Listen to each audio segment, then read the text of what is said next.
They say living well is the best revenge, but winning an Oscar while your ex is reportedly watching from a couch in Paris?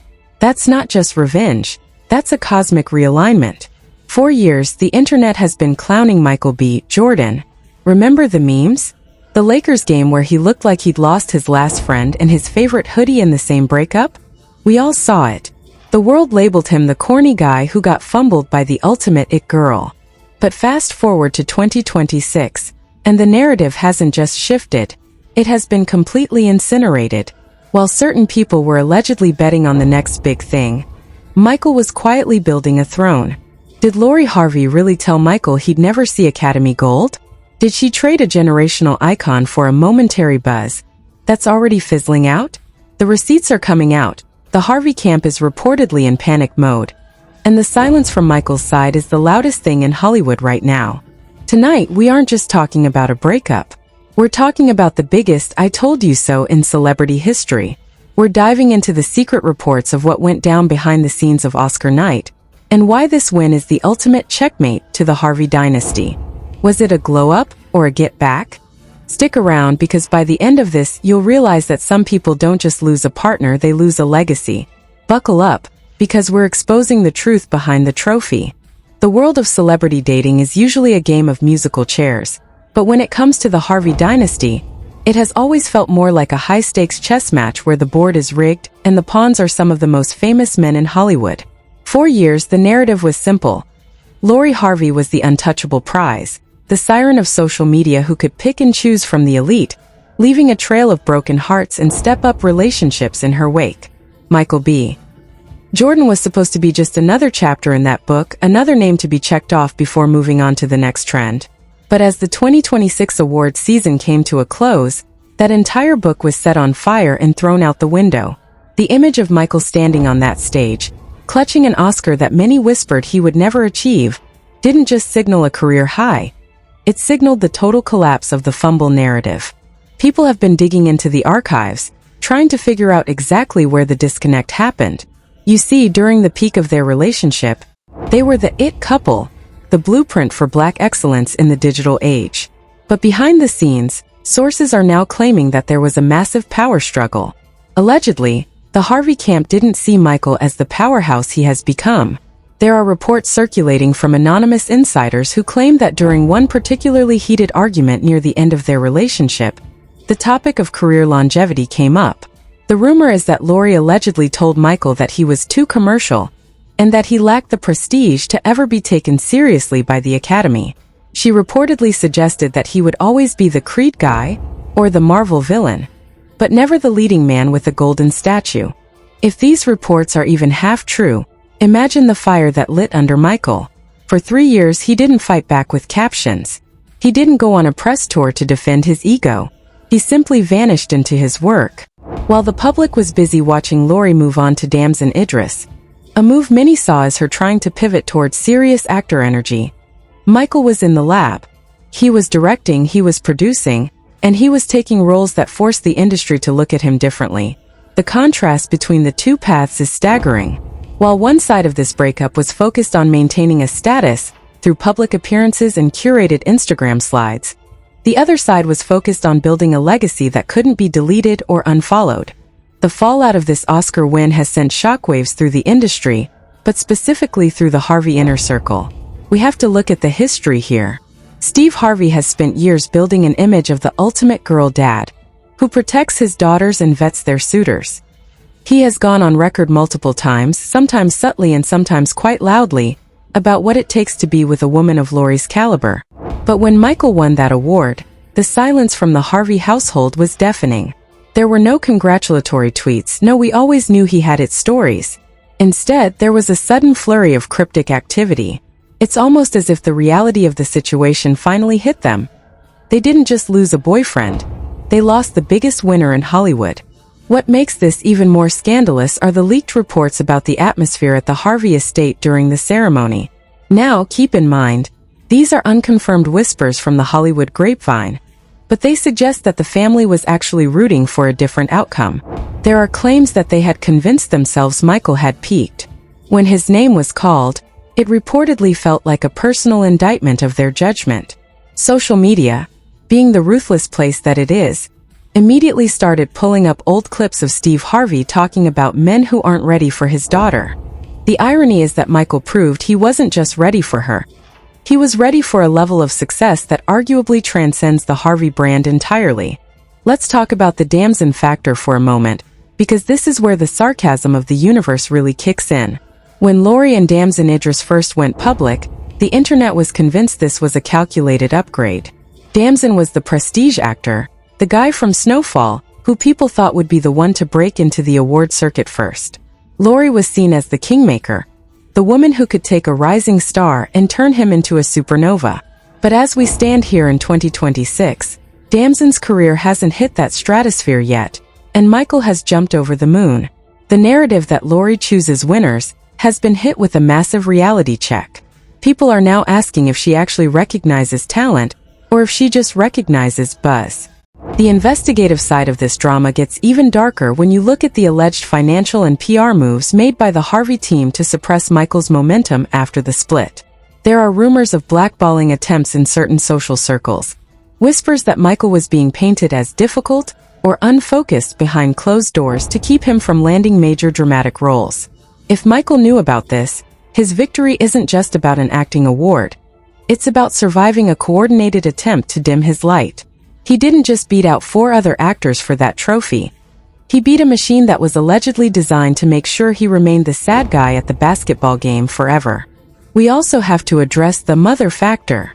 Michael walking that red carpet with Donna Jordan wasn't just a sweet moment for the cameras. It was a strategic masterclass in optics.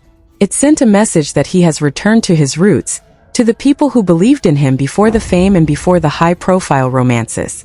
It stood in stark contrast to the Harvey family's highly publicized, almost royal approach to their public image. Michael looked grounded, he looked focused, and most importantly, he looked unbothered. The public picked up on that immediately.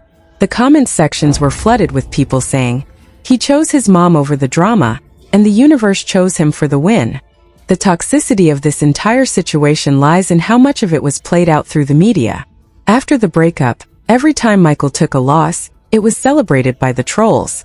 Every time Lori was seen with a new man, it was used as a weapon against Michael's corny image. But as an investigative storyteller, you have to look at the long game. Michael B. Jordan was playing 4D chess while everyone else was playing checkers on TikTok. He allowed himself to be the villain of the story for a while. He allowed the rumors about his preferences and his cheating with Ashlyn Castro to float around without a rebuttal. Why? Because he knew that once that golden statue was in his hand, none of that would matter. The public reaction to the win has been a mix of pure jubilation for Michael and absolute vitriol for Lori. It's reached a point where people are literally scoreboard posting on her Instagram.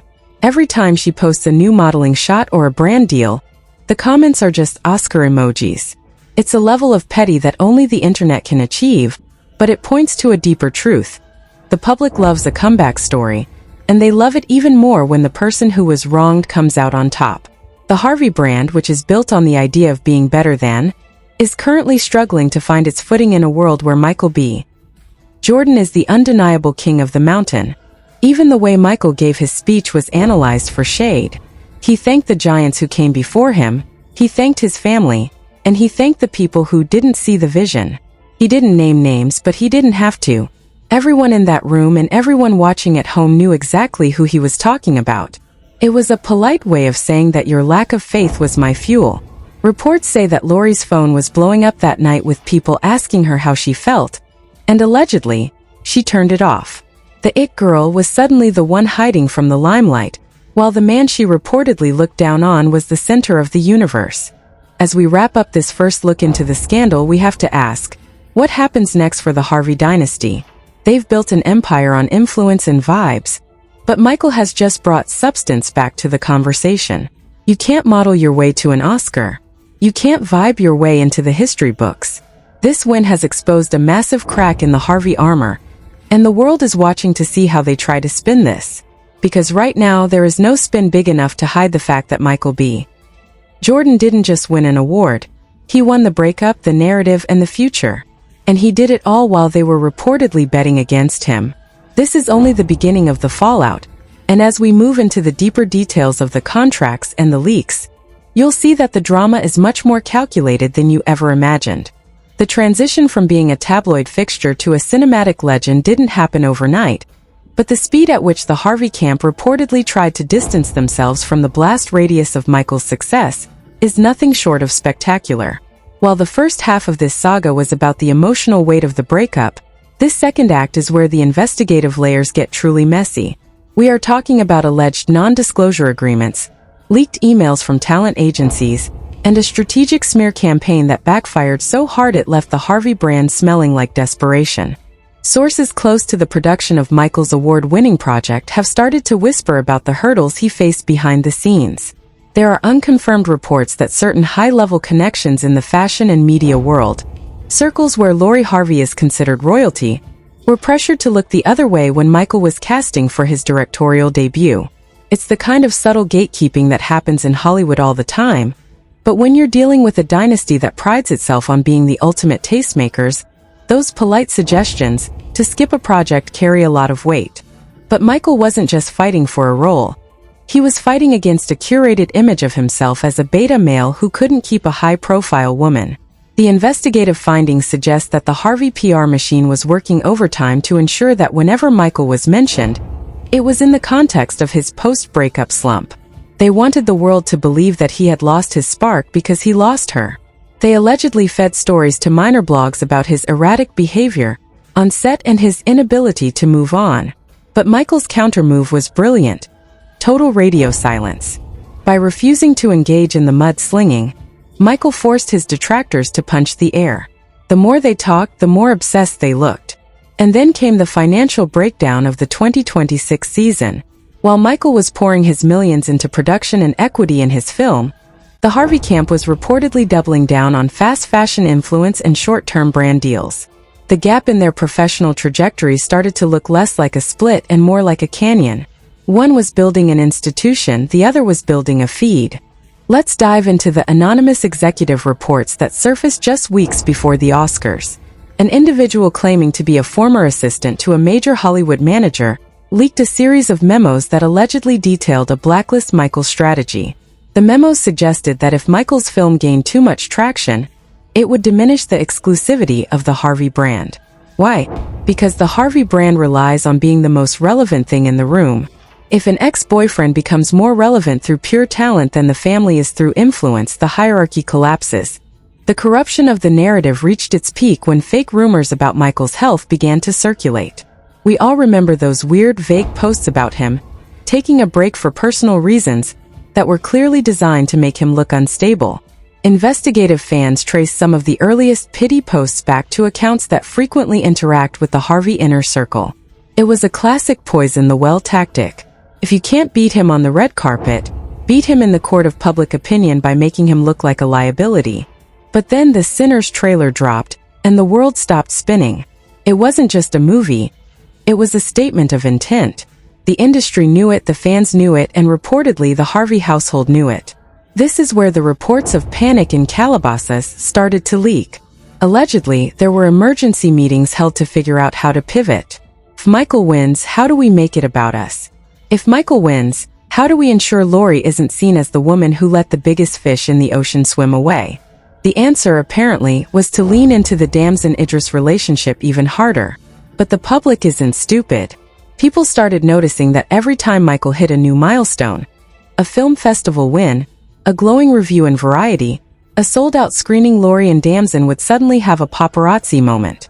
It became a predictable cycle of "look at us, we're happy" versus "look at him, he's winning."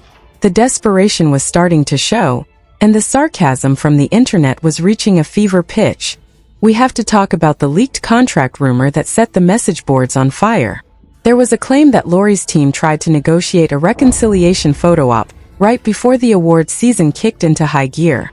The idea was to present a united front for the sake of black excellence, effectively hitching her wagon back to his rising star. But the report says Michael's team didn't just say no. They didn't even respond to the email. That kind of rejection is a direct hit to an ego built on being the one who does the leaving. The fallout from this rejection led to the infamous "dump him" license plate post from Marjorie Harvey. To the casual observer, it was just a mother being protective. To the investigative eye, it was a temper tantrum in digital form. It was a response to being told no by a man they thought they had successfully sidelined. The humor in this is that while they were posting license plates, Michael was preparing his acceptance speech. The contrast between social media shade and Academy recognition is where the Harvey wrongness becomes undeniable. There's also the matter of the Oscar party snub. Every major celebrity was angling for an invite to the hottest after parties, but reports suggest that the Harvey family was notably absent from the list invites Michael was associated with. Imagine the sting of being the queen of the scene, and suddenly finding out the doors are closed because the man you allegedly belittled is now the one holding the keys. It wasn't just about a breakup anymore. It was about a total shift in Hollywood power dynamics. Public reactions during this period shifted from, "Poor Michael," to "Lori fumbled." The term "fumbled" became the most searched word in relation to her name. Investigative data shows a 400% increase in negative sentiment toward the Harvey brand in the 48 hours following Michael's win. People weren't just happy for him. They were actively mocking the idea that anyone could have doubted him. The sarcasm was thick, with people tweeting things like, "I hope that buzz is keeping you warm, because that Oscar gold looks pretty heavy." Even more scandalous are the whispers about the Harvey government. No, not the actual government, but the way they run their business like a small state with its own propaganda wing. There are claims that they tried to use their influence to sway certain critics against Michael's film, suggesting it was overrated or only getting attention because of the drama. If this level of corruption exists, it shows just how deep the resentment ran. They weren't just indifferent. They were allegedly active participants in trying to prevent his crowning moment. But Michael's success acted like a massive spotlight, exposing all the cracks in the it girl facade. When you're an influencer, your currency is attention. When you're an Oscar winner, your currency is achievement. Achievement lasts forever. Attention lasts until the next person scrolls. Michael proved that you can't influence your way into greatness. You have to work for it. And the fact that he did it while being the target of a reported smear campaign makes the victory that much sweeter for his fans, and that much more embarrassing for his haters. As the second part of this investigation closes, the tension is at an all-time high. The rumors of a tell-all book from a former Harvey associate are starting to gain traction, promising to reveal the true reasons behind the Michael B. Jordan breakup. People are saying the book will detail exactly how much the family allegedly feared Michael's ambition, and how they tried to keep him small, so Lori could remain the star. The consequences of Michael's win are only just beginning to manifest, and the quiet payback he achieved is about to get a lot louder as we move into the final legal and social fallout of this Hollywood war. The final stage of this investigative deep dive takes us into the wreckage of a dynasty that once thought it was untouchable. While parts 1 and 2 focused on the emotional betrayal and the professional sabotage, this final act is about the total institutional collapse of the Harvey it girl narrative. We are now seeing the legal threats, the massive financial pivots, and the reported internal civil war that has broken out between the Harvey camp and the industry giants who have officially decided that Michael B. Jordan is the safer, more profitable bet. The immediate fallout of Oscar night wasn't just a few mean tweets. It was a wholesale re-evaluation of Lori Harvey's marketability. Sources within major luxury fashion houses, brands that used to pay Lori 6 figures just to show up to a front row, are reportedly pulling back. The investigative word is that these brands now see her as radioactive, because her presence attracts a flood of Oscar and MBJ comments that drown out the marketing. In the world of high fashion, when your personal drama overshadows the product, you are no longer an asset, you are a liability. The corruption of the kingmaker myth is perhaps the most devastating blow. For years, the Harvey PR machine sold the idea that being with Lori was a fast track to a list relevance. But the numbers don't lie. Michael B. Jordan found his greatest success after leaving the circle, and Damson Idris's career has allegedly plateaued since entering it. Investigative reports from talent agencies suggest that rising stars are now being warned by their managers to avoid the Harvey effect. The narrative has flipped from Lori being the prize to Lori being the distraction that costs you your craft. Behind closed doors, the tension between Steve Harvey and the rest of the family has reportedly reached a boiling point. Allegedly, Steve is furious that the family's public antics, the cryptic posts, the dump him license plates, the Marjorie-led shade, have tarnished the business brand he spent decades building. Sources claim that Steve originally liked Michael and saw him as a worthy successor to the family legacy, and he allegedly blames the influencer culture within his own home for pushing Michael away. There are rumors of a massive rebranding strategy being forced upon Lori by her father's team, but the public isn't buying it. Then we have the legal Cold War. Reports are circulating about a series of cease and desist letters flying between legal teams. Rumor has it that the Harvey camp tried to block certain behind-the-scenes footage from a documentary Michael is producing, fearing that it shows the reality of their relationship in a negative light. But Michael's legal team, backed by his new Oscar-winning status and the massive studio power he now wields, isn't backing down. They know that in Hollywood, the person with the most awards and the most money usually wins the legal battle, too. The Ashlyn Castro factor also came back to haunt the narrative in a way nobody expected. While the Harvey camp allegedly tried to use Michael's past connection to Ashlyn to paint him as a cheater, new leaks suggest that the story was heavily manipulated.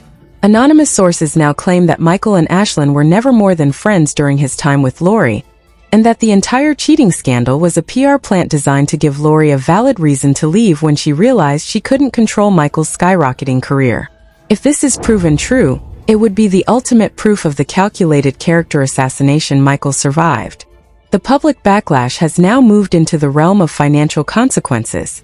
Lori's skincare line and other business ventures are reportedly seeing a significant dip in engagement and sales. The sarcasm on social media has turned into a boycotting movement, with fans claiming they won't support a brand built on fake drama and clout chasing. When you build a business on your personality, and the public decides they no longer like that personality, the business model collapses. Investigative analysts suggest that the Harvey brand could lose up to 40% of its valuation by the end of 2026 if they don't find a way to silence the Michael won the breakup narrative. Even more shocking are the reports of a secret meeting between Michael and Steve Harvey that allegedly took place at a private golf club weeks after the Oscars. While the details are thin, insiders claim it wasn't a reconciliation, but a peace treaty. Steve allegedly wanted to ensure that Michael wouldn't use his new power to completely bury Lori's career in his future projects. Michael, ever the class act, reportedly agreed to stay silent, not for Lori's sake, but because he has simply outgrown the need for revenge. He is playing for a legacy that lasts a century. They are playing for a headline that lasts a day. The Damson Idris exit strategy is also reportedly in full swing. Rumors are swirling that Damson's team is looking for a clean break because his association with the Harvey Michael drama is starting to hurt his chances at serious roles. Investigators have noted that Damson has been spending more time in London, away from the Hollywood circus, and hasn't been seen with Lori in weeks. If Damson leaves now, it will be the final nail in the coffin for Lori's power couple brand. She will be seen as the person who lost the Oscar winner and couldn't keep the rising star. The consequences for Marjorie Harvey are also becoming clear. Her alleged role as the architect of the anti-Michael sentiment has made her a target for investigative bloggers. People are digging into her own past, her own marriages, and her own status-climbing history to show that Lori is simply following a blueprint. The sarcasm online has been biting. Like mother, like daughter, they both know how to find the bag, but they don't know how to keep the man who builds the empire. This generational critique is something the Harvey family never expected to face. As we look at the wreckage, the lesson is clear: you can't fake greatness and you can't suppress it either. Michael B. Jordan's Oscar isn't just a piece of gold. It's a shield that protects him from every lie and every dump him post ever made. He has moved into an elite tier of Hollywood where the Harvey drama can't reach him. He is now a peer of Denzel and Spielberg, while the people who doubted him are still stuck in the loop of trying to stay relevant on an Instagram Explore page. The final investigative finding is perhaps the most poetic.